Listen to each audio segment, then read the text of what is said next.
Hey everyone, welcome back to the Speak Up Erika podcast. It's been quite some time. I know I haven't posted an episode since October, end of October-ish, and took some time off in November, December. It's been a bit busy at work and the holidays, but now I really wanted to get back into the podcast and releasing content at least regularly. Yeah, happy 2022. In this episode, I wanted to do a solo episode and keep it short and sweet. I know I began last year's first episode of 2021 with things that I'm letting go from 2020 and things that I'm bringing into 2021, which is kind of crazy to think that that was already a year ago. And we're still here making episodes, I guess. So this year, for the first episode, I kind of wanted to do something similar, but ways that I want to say goal setting in a simple way, because I know the word goal setting, or I guess you can say New Year's resolutions, it doesn't really, like, not everyone agrees with it, I guess you can say. Some people are like, oh yeah, new year, new you, like nothing really changes.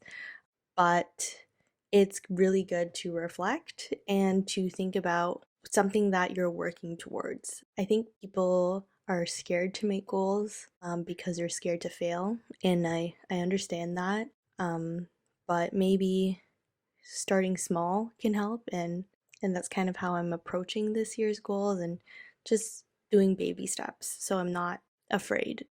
So before the end of the new year, I love to reflect and think about a couple of questions. One, what really went well? Another is what didn't go so well, and something that I could do to improve in the new year. And so I went through the entire year and thought about those questions. Something I also do is I track my expenses every single month, and I reevaluated all my spending habits, what I made, how much I spent in the entire year, on what did I spend it on, what did I spend it on excessively, and reevaluated that. I did it in 2020 and 2021, and it's kind of interesting how your habits change, I guess, or maybe how much more you're making, how much less, like where your money's going, your hard-earned money, and how can I use it better to align more with my values. I guess I should kind of go over what did go well and how I came up with the basis of these goals. So, I guess for yourself, if you haven't reflected yet on 2021, you could still start, and it's not too late. I don't think it's ever really too late to reflect on what has happened and how you can improve that. So, what went well? Well, I did an episode of surviving COVID, so I survived. Overcame a lot of mental health challenges, and I was able to do 6 virtual events, which is pretty crazy to think about. And some of them were paid events that I did. Actually, half of them were paid, which is so awesome. I was able to get a co-op and get promoted from that co-op. Something else that went well is that I took my health a bit more seriously at the end of the year, and I did yoga for about 2-ish months straight. That's something huge because I really neglected my health this year. I also was able to go to a concert this year, which is so awesome because I love concerts and it's something that I truly have missed with this pandemic. And of course, it like this year we were able to get vaccinated, and just being able to do something like that and feel safe about it was really awesome. Some challenges, I guess, is your next one. What didn't go so well? Or you can kind of approach this as, what did I learn? And that was accepting who I am despite my weight gain. And that's kind of an episode that I wanted to do this year about weight gain, saying no and taking time for yourself and taking care of your own health, whether that's physical, mental, and that your parents and your elderly, the people that you grew up with, maybe your aunts and uncles, and realizing that they are people too. Yeah, those are kind of like the challenges and things that I've learned last year. I also took it a step a bit further for reflecting that to 2021 and thought about what I was grateful for, events that happened, and also what I'm leaving behind. So I went through those. For what I'm leaving behind is excessive spending and impulse purchases. So I decided to do three top goals, three goals that I will, three goals that I will accomplish this year, and I went further to what I wanted to accomplish for each month and just starting with the month of January, something I wanted to start doing like each week and each day. So I did go down a bit further and further about specific goals and went a little bit deeper, but you're feeling overwhelmed, I think just start small, as I said. So maybe it's not three goals, maybe it's just one goal that you want to accomplish. And maybe that's every day I want to floss. And that's your goal for the year. I know it can sound silly, yeah, but it's a big goal. Doing that for 365 days, flossing your teeth, your dentist is going to be proud of you. But more importantly, like you're doing it for yourself. It's something you're doing for you, and knowing that you can do it. It's accomplishable. Accomplishable? It's accomplishable. um, so start small. Maybe it's I will save $5 a day. I will save $1 a day and put it into a jar. I will disinfect my phone every single day. I will take vitamins every single day. Anything really small and something that you can track, keep yourself accountable, tell a friend, write it in a journal, write it in your phone if that's how you prefer. Um, But yeah, so my goal, my first one is a low buy challenge. So as I said, I evaluate every month on what I spend, what I make, what I'm using my money towards, and I really want to buckle down on my budgeting and my savings. And I decided to do a low buy challenge. This challenge is so there's kind of two things that are out there in the minimalist community, I guess. And one is a no buy, which is you buy nothing throughout the year, and one is a low buy, which is you can only buy certain things on your allowed list of things that you're allowed to buy. So I reevaluated this last year, wrote a list of what I can buy and what I can't buy, and this was based on my spending habits from last year.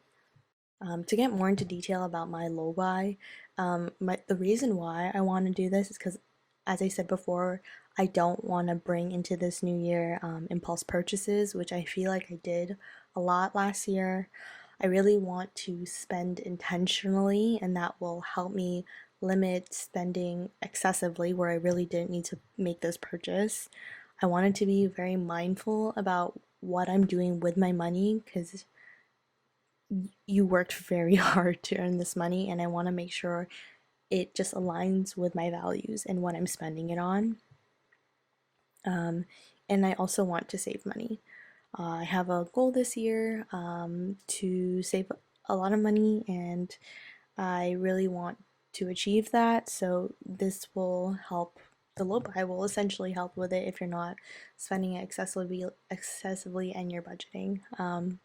I can give you a couple of examples of what's on my allowed and not allowed list, but on my not allowed list, I have like a bunch of beauty stuff that I put on my not allowed list, like no extra skincare or makeup to buy, no, not to get my nails done, not to get my eyelashes done, not to get expensive facials, limit my online purchases, which for me last year was a lot of Uber Eats and a lot of subscription services. I did limiting stationery, clothes, shoes, bags, vitamins, costumes.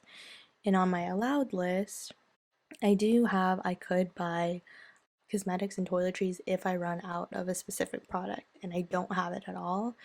I treated myself to some beauty, so it was 2 haircuts a year, a facial for my birthday, and a pedicure for my birthday, and then digital stuff. So I put Netflix and like Disney on there. Those were like the only digital purchases. And health wise, just sticking to when I'm run out of my vitamins is when I can buy, and I can only buy a multivitamin and prebiotic. So wanted to really focus because I was just spending too much on random vitamins and not using them, and um those are a couple of ideas. If you're planning to do your own low buy this year, start with why do you want to do this, and then feel free to put your list of like what you want to buy and what you don't want to buy on that list, and really think about if you need it or don't need it. There's a lot of resources out there for starting this slow buy, no buy journey. You can even do it like a 1 week challenge, a 1 month challenge, like for the month of January and month of February, and just try it out and see how it goes. And if you want, let's try it another month, and then before you know it, you may have even done it for an entire year, which is what I'm hoping and planning to do. So, yes, long winded, but that is my first goal.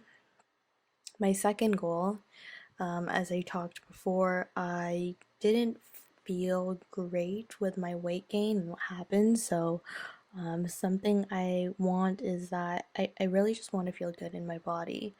And I started this year with yoga with Adrian's 30-day challenge, and I've been doing yoga for it's the eighth day now. I actually did yoga on the first day, even though she didn't have a yoga video for that day, but I just thought I wanted to start already. So, doing yoga for 8 days straight, which is awesome. It's some days you're like, oh wow, I don't have time, and or you're not, you're doing it and you're distracted by certain things, checking your phone, and you're not fully into the practice.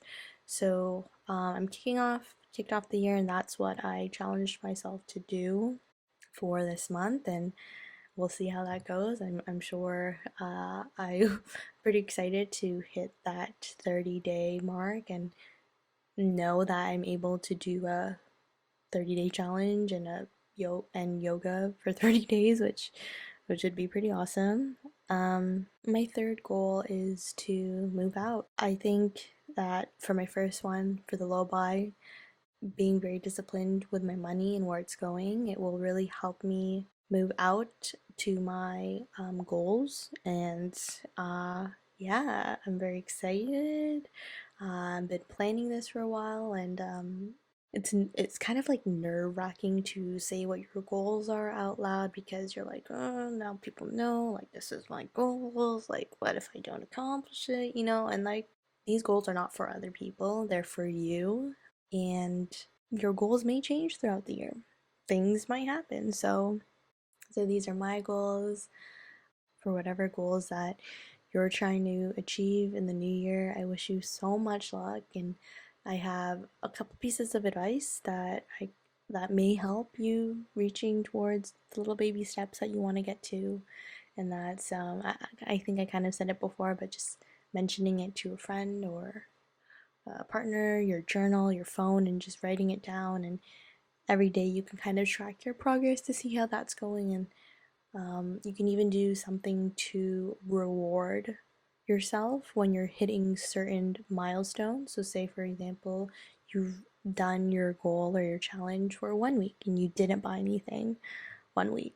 Maybe you can treat yourself to an ice cream, or maybe you treat yourself to I don't know, a yoga class, or you treat yourself to binge watching movies the entire day, right? Like just doing something nice for yourself, and that's your reward. And rewards don't have to be you spending a lot of money on something, you know.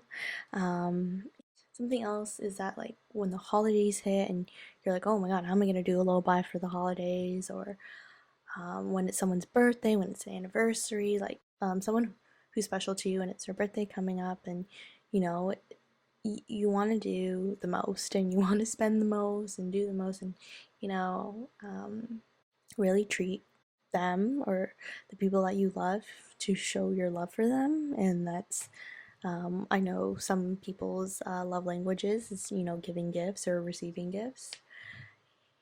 And I realized that you don't need to spend a lot of money to show your love for someone. And I think you don't need to spend a lot of money to let that person know that you love them.